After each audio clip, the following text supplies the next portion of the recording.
Friends, एक बार फिर से स्वागत है आप सब लोगों का। आज मैं आप लोगों के लिए लेके आया हूँ ग्रामर का एक टॉपिक टेंसेस, जिसे कि करेक्ट फॉर्म द वर्ब में भी प्रेजेंट किया जा सकता है। उसके लिए एक बहुत ही शानदार एमसीक्यू एक्सरसाइज, जिसे मैं एग्जांपल्स के साथ में आपको एक्सप्लेन करूंगा, जिससे आपके बेसिक कॉन्सेप्ट्स हैं वो बहुत अच्छी तरह क्लियर हो जाएंगे।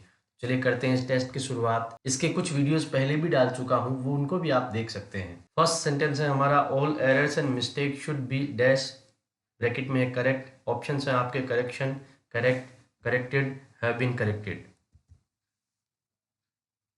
आपका समय शुरू हो चुका है।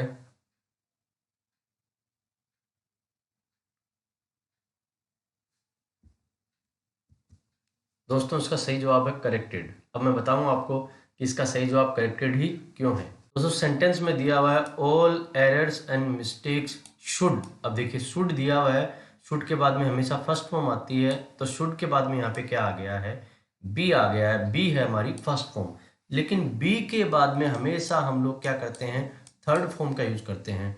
थर्ड फॉर्म करेक्शन यहाँ है नहीं, करेक्ट ये है नहीं, हैव बीन करेक्टेड ये हो सकती है। तो यहाँ पे डायरेक्ट हैव बीन करेक्टेड की जरूरत नहीं है, क्योंकि यहाँ पे बी पहले से दिया हुआ है, तो यहाँ पे ऑप्शन हमारा सही हो जाएगा करेक्टेड। अगला सेंटेंस है, Ram came to me and said that he dash by a piano. Option है will, would, will be, would be.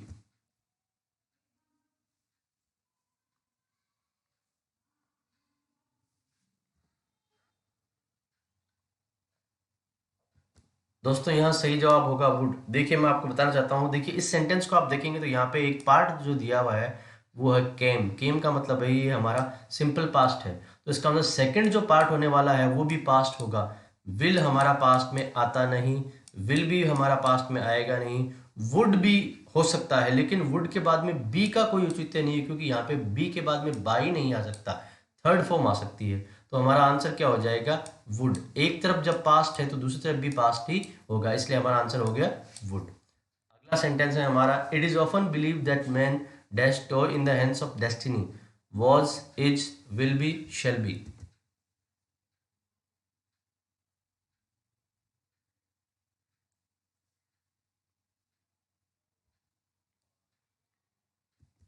दोस्तों, इसका जवाब हो जाएगा इज। देखिए, पहला जो पार्ट है सेंटेंस का, उसमें क्या दिया हुआ है, इट इज ऑफन। इसका मतलब ये प्रेजेंट को इंडिकेट कर रहा है, तो इसका जो सेकंड पार्ट होगा उसमें भी प्रेजेंट होगा। वॉज यहाँ पे प्रेजेंट है नहीं, विल भी प्रेजेंट है नहीं, शेल भी हमारा प्रेजेंट है नहीं, तो ऑप्शन हमारा सही हो जाएगा इज। अगला है, I dash him since Monday, bracket में है सी। ऑप्शन है have seen, have not seen, will see, will not सी।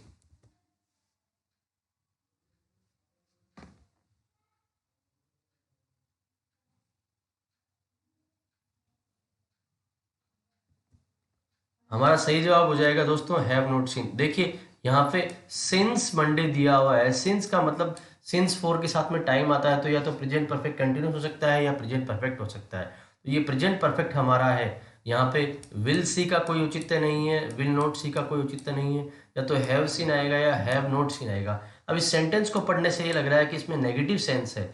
जब नेगेटिव सेंस इस सेंटेंस में है, तो यहाँ पे हैव सीन के बजाय सही आंसर क्या होगा, हैव नॉट सीन। अगला सेंटेंस है, if Reena delays she dash the chance, lost, lose, loses, will loose.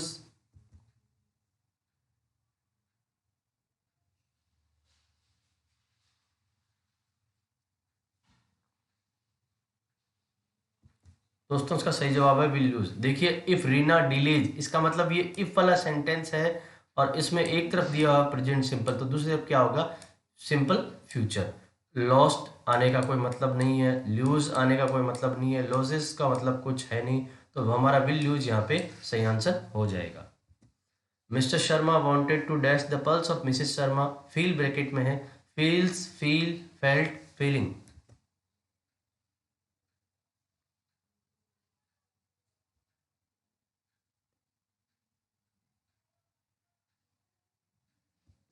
इसका सही जवाब हो जाएगा फील। देखिए दोस्तों, यहाँ पे क्या दिया हुआ, वांटेड के बाद में टू दिया हुआ है, टू के बाद में हमेशा फर्स्ट फॉर्म आती है, फर्स्ट फॉर्म के साथ एस यस यहाँ लगेगा नहीं।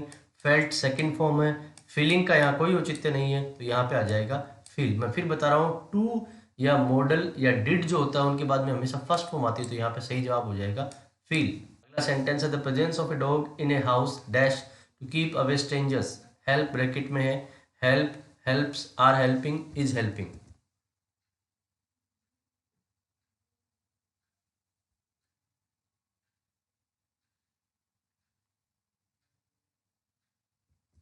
दोस्तों इसका सही जवाब होगा हेल्प्स। देखिए the presence of a dog in a house, ये जो सेंटेंस है ये हमें इंडिकेट कर रहा है कि ये जो स्टेटमेंट है, ये जो बात कही जा रही है वो प्रेजेंट टेंस में बताई जा रही है। प्रेजेंट टेंस में the presence of a dog ये इंडिकेट कर रहा है कि ये सिंगुलर है। सिंगुलर है तो इसमें केवल हेल्प आएगा नहीं, आर हेल्पिंग का यहाँ कोई औचित्य नहीं है, इज हेल्पिंग का भी यहाँ कोई मतलब नहीं है, तो यहाँ पे हमारा आंसर हो जाएगा हेल्प्स। कि डॉग की जो प्रेजेंस है वो हमें हेल्प करती है स्ट्रेंजर्स को दूर रखने में। Meera dash her English lesson last night when father came in, bracket में study, studied, had studied, was studying, had been studying.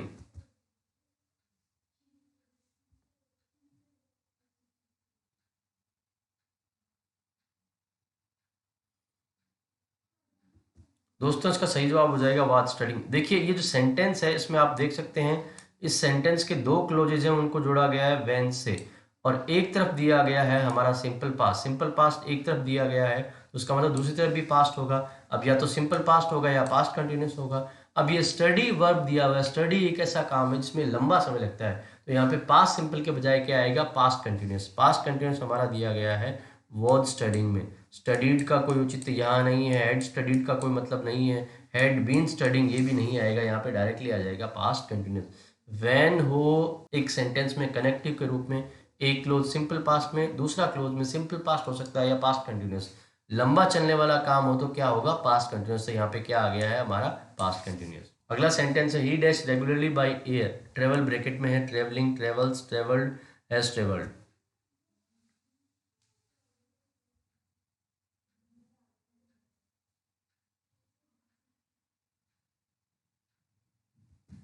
दोस्तों इसका सही जवाब होगा travels regularly by air. Regularly जो वर्ड है वो इंडिकेट करता है प्रेजेंट सिंपल को, तो प्रेजेंट सिंपल में यहाँ पे ही है तो एस ई एस लगेगा, ट्रेवलिंग यहाँ आएगा नहीं, ट्रेवल्ड पास्ट यहाँ आएगा नहीं, हैज ट्रेवल्ड आएगा नहीं, तो ये आएगा ट्रेवल के साथ में एस ई एस लगेगा, तो क्या आ जाएगा ट्रेवल्स। जब भी किसी सेंटेंस में इस तरह के रेगुलरली, जनरली, ओकेजनली इस तरह के वर्ड्स आते हैं तो हमें प्रेजेंट सिंपल का प्रयोग करना होता है। Raman admitted that he dash in the competition. Defeat, defeated, was defeated, were being defeated, was being defeated.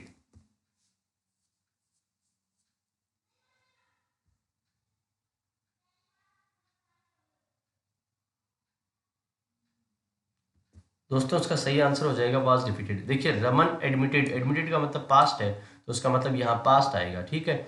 लेकिन साथ ही साथ में यहाँ देखिए ही डैश इन द कंपटीशन, इसका मतलब वह कंपटीशन में हार गया था, तो ये पैसिव बन गया। पैसिव में क्या होगा, वॉज वर्क के साथ में थर्ड फॉर्म आएगी, यहाँ केवल सेकंड फॉर्म है। वर्क के साथ में बीइंग लगा है, बीइंग लगेगा नहीं, यहाँ वॉज के साथ में बीइंग लगा है, ये भी लगेगा नहीं, तो यहाँ पे वॉज डिफीटेड हमारा करेक्ट आंसर हो जाएगा। दोस्तों मैं उम्मीद करता हूँ ये वीडियो आपको पसंद आया होगा। ग्रामर के किसी भी टॉपिक की एमसीक्यू एक्सरसाइज देखने के लिए या एक्सप्लेनेशन वाली एक्सरसाइज को देखने के लिए प्लीज़ हमारे चैनल को सब्सक्राइब करें। Thank you so much.